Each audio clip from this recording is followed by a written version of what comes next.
Halo, assalamualaikum warahmatullahi wabarakatuh. Ketemu lagi dengan saya Dimas dari channel Tech of 87. Ya, di video kali ini kita mau membahas cucak hijau, cara merawat cucak hijau yang giras, gerabak, versi kita yang sibuk bekerja. Seperti apa? Simak videonya. Kalau video ini bermanfaat, silahkan di subscribe. Jangan lupa sentuh juga tanda loncengnya, pilih paling atas biar teman-teman gak ketinggalan setiap kita upload video rutin seminggu sekali.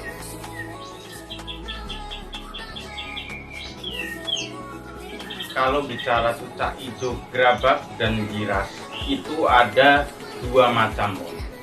Yang sudah rawatan tapi masih giras dan gerabak, bisa juga karena karakter atau pada saat proses penjinakan kurang lama. Yang kedua, memang teman-teman beli cucak hijau PH atau bahan ya teman-teman. Kita bahas di sini poinnya. Yang pertama, kita jinakin. Kita jinakan dengan proses. Saya rasa semua teman-teman bisa lebih cepat, mungkin hitungan hari lah, nggak nyampe 1 minggu bisa jinak. Tapi catatan pentingnya teman-teman, proses penjinakan, jinak setelah burung jinak itu mukluk atau mau bongkar materi isian, gacor atau enggak, itu ditentukan pada saat kita proses menjinakan. Karena cepat nggak menjamin burung itu gacor atau bongkar materi isian setelah jinak. Mending teman-teman nikmati prosesnya. Yang pertama, kita mulai atau kita bagi jadi beberapa poin. Poin yang pertama adalah pemilihan model dan ukuran sangkar.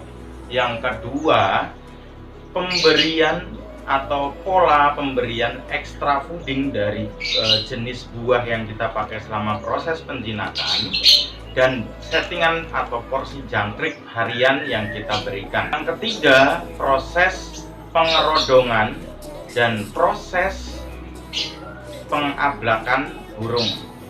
Jadi burung itu dikerodong atau diablak ya teman-teman.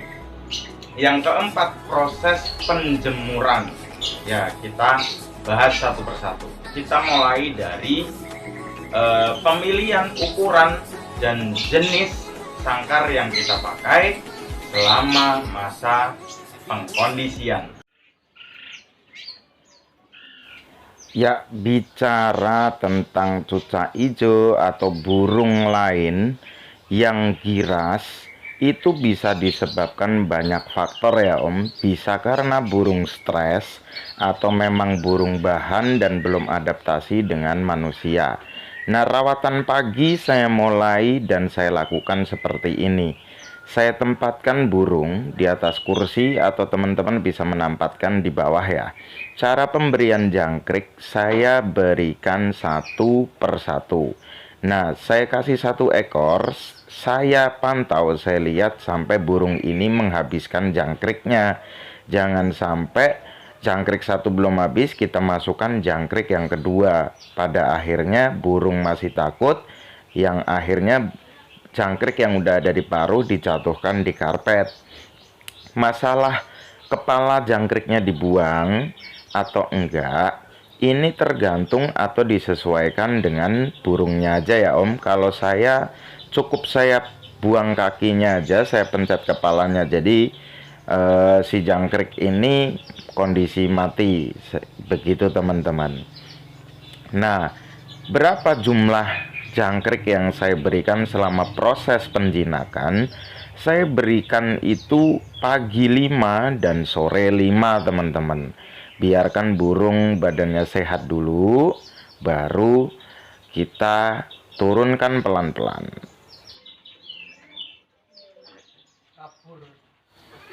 Setelah pemberian pakan, saya biasakan memandikan burung dengan cara disemprot ya, sekalian membersihkan karpet yang udah banyak kotorannya.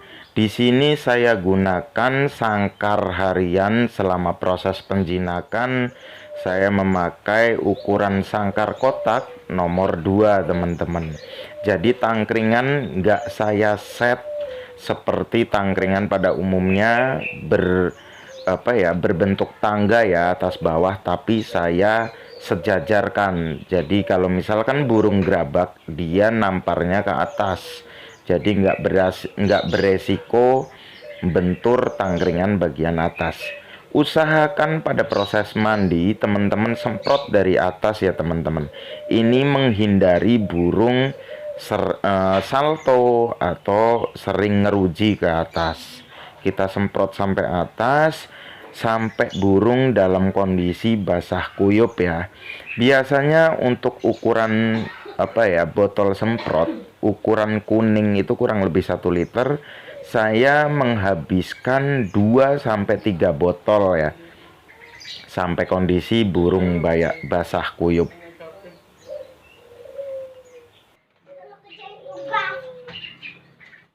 Seperti yang teman-teman perhatikan di video ya, kondisi burung sudah dalam kondisi basah kuyup. Nah, karpet juga sudah dibersihkan. Lalu proses apa yang kita lakukan? Nah, pasang kembali karpet yang sudah kita cuci bersih agar menghindari burung ini bulunya kotor atau stres, sekaligus membangun kedekatan kita dengan burung. Nah, untuk menjaga awetnya cat dan material sangkar, setelah proses mandi teman-teman bisa lap pelan-pelan, nggak usah buru-buru ya. Kita lap sangkar ini sampai bersih. Teman-teman bisa gunakan spons untuk cuci piring. Lakukan proses ini setiap hari ya mandinya ya. Nah, kita membangun kedekatan dengan burung. Jadi si burung ini terbiasa dengan rawatan dan pola rawatan kita setiap harinya. Dibuat standar aja dulu Om, jangan terlalu berpikir setting ya, karena yang kita kondisikan adalah burung bahan yang masih giras. Setelah selesai sangkar kita lap, bisa teman-teman angin-anginkan burung ya, tidak dijemur tapi cukup diangin-anginkan, digantungkan di teras rumah. Tujuannya apa? Menghindari burung jinak hanya dengan satu tuannya, tapi terbiasa dengan lingkungan manusia, adaptasi dengan manusia dan orang lain. Burung ini akan terbangun mentalnya dari sini teman-teman. Biasanya pada saat diangin-anginkan, berapa lama Om bulu ini terpantau kering? Biasanya ini bulu kering itu setelah 30-40 menit Om. Nah, bisa teman-teman perhatikan ya, bulu udah setengah kering. Setelah bulu terpantau kering, kita bisa angkat untuk kembali berikan pakan ya, berupa buah, dan bisa juga teman-teman berikan tambahan jangkrik 1 atau 2 ekor selesai proses mandi.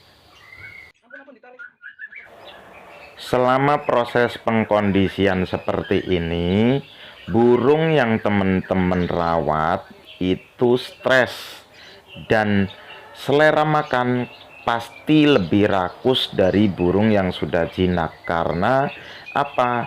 Burung yang masih gerabak dan giras akan lebih banyak bergerak dan membutuhkan tenaga lebih. Di sini untuk menekan stres dan menjaga kekebalan tubuh, saya berikan vitamin dan nutrisi tambahan untuk burung ini. Nah, untuk teman-teman yang baru tahu vitamin apa yang saya pakai di sini, saya pakai Oxyvoice, teman-teman. Ya, betul sekali teman-teman. Kenapa saya berikan pakan buah pisang dengan cara seperti ini? Karena saya ajarkan burung yang saya rawat ini ngefur teman-teman. biasanya kelangkaan pisang di pasaran atau pada saat kita tinggal kerja, kita itu kadang kelupaan stok pisang itu habis. Nah, makanya dengan aktivitas saya yang lumayan padat, saya berharap burung yang saya rawat ini ngefur, teman-teman. Nah, saya kerok buah pisang, saya tempatkan di cepuk seperti ini, saya taker atau saya porsi sehari itu habis. Nah, saya campurkan fur leopard coklat, perbandingan 2:1, teman-teman. Jadi lebih banyak pisangnya ketimbang fur leopard. Kita aduk tapi jangan sampai rata ya Om, asal nempel aja furnya. Nah, nanti fur adonan ini kita ganti setiap hitungan 24 jam. Diracik pagi, ganti lagi pagi, teman-teman. Untuk masalah suara serak, jika cucak hijau mengkonsumsi fur, saya pakai Oxy Voice Energi serbuk, teman-teman, karena ada antibiotik serta nutrisi yang bermanfaat menyembuhkan suara serak pada burung berkicau. Nah, setelah saya aduk seperti ini ya, bisa teman-teman perhatikan. Nah, ini enggak sampai luget, opo ya luget bahasa Indonesia nih, sampai rata, asal begitu aja. Nah, kita masukkan. Jangan kaget teman-teman kalau ternyata pagi hari dicepret-cepret ya sama burungnya, selera makannya dikit, itu nggak apa-apa karena burung belum terbiasa dengan pisang yang kita campur fur. Kita tempatkan minum yang udah kita tambahkan vitamin dan adonan pisang yang sudah kita campur fur halus. Bisa teman-teman perhatikan ya, saya gantung deket burung masteran. Ini sekaligus saya ngetes cucak hijau itu rawan birahi jika didekatkan dengan burung masteran lain. Nah, seperti apa nanti kelanjutan video ini, bisa teman-teman subscribe dan ikuti video-video kita berikutnya ya. Nah, mulai burung terpantau mengicip adonan pisang yang kita campurkan fur. Jadi kalau misalkan ada keperluan mendadak atau apa, burung aman jika terjadi kita susah nyari pisang dan pisangnya habis, dia bisa makan fur, teman-teman. Nah, dia makan sedikit demi sedikit fur bisa teman-teman perbanyak ya. Perbandingannya furnya dibanyakin ketimbang pisang itu nanti setelah per 2 minggu, teman-teman. Jadi nggak usah buru-buru ya. Buat adonan tetap lebih banyak pisang ketimbang fur selama 2 minggu. Untuk umbar sendiri hanya saya lakukan seminggu 1 kali, itu pun hanya pada saat saya libur kerja Om. Pada saat di umbaran saya berikan pisang atau buah sawo, teman-teman. Cucak hijau sangat menyukai varian buah yang manis-manis ya Om. Fungsi sawo ini bisa sedikit meningkatkan birahi si burung. Karena burung yang saya kondisikan ini tidak makan ulat Hongkong ya, nggak doyan ulat Hongkong, nggak doyan kroto. Jadi saya setting emosi dan birahinya hanya dari pemberian varian buah dan porsi jemur serta umbar. Terlihat di sini burung setelah mengkonsumsi sawo, dia terpantau bunyi-bunyi ya teman-teman. Walaupun belum terlalu maksimal untuk bongkar isian, seenggaknya dari video ini bisa dibilang burung sudah mulai nyaman dengan lingkungan sekitar ya. Nah, ini pada saat posisi burung saya tempatkan di umbaran. Sedangkan untuk porsi jemur, saya hanya jemur itu seminggu 1-2 kali jika saya masuk siang, teman-teman. Durasi jemur itu bisa cukup 15 menit sampai 20 menit. Nah, saya jemur siang kerodong sauna itu hanya pada saat saya libur. Itu teman-teman.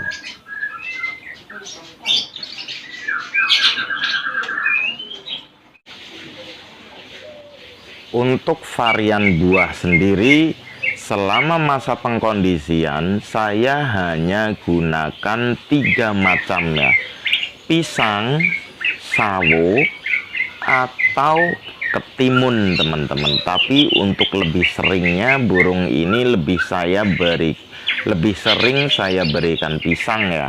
Untuk varian sawo sendiri hanya saya berikan seminggu 1 kali pada saat posisi burung ini diumbar. Begitu teman-teman. Untuk buah pepaya belum saya berikan dulu selama masa pengkondisian ini karena menghindari burung ini mencret dan pencernaannya itu akan lebih bagus pada saat nanti setelah 1 bulan pengkondisian baru saya berikan pepaya ya teman-teman. Untuk porsi pengembunan sendiri saya belum embunkan burung ini. Jadi saya sedang mempelajari karakter burung yang sedang saya kondisikan. Kalau tanpa diembun seperti apa, dan setelah kita terapkan pengembunan pagi nanti seperti apa. Begitu teman-teman. Jadi teman-teman bisa memahami dan mencari settingan rawatan setelah diembun dan tidak diembun. Nanti kelihatan dari situ teman-teman.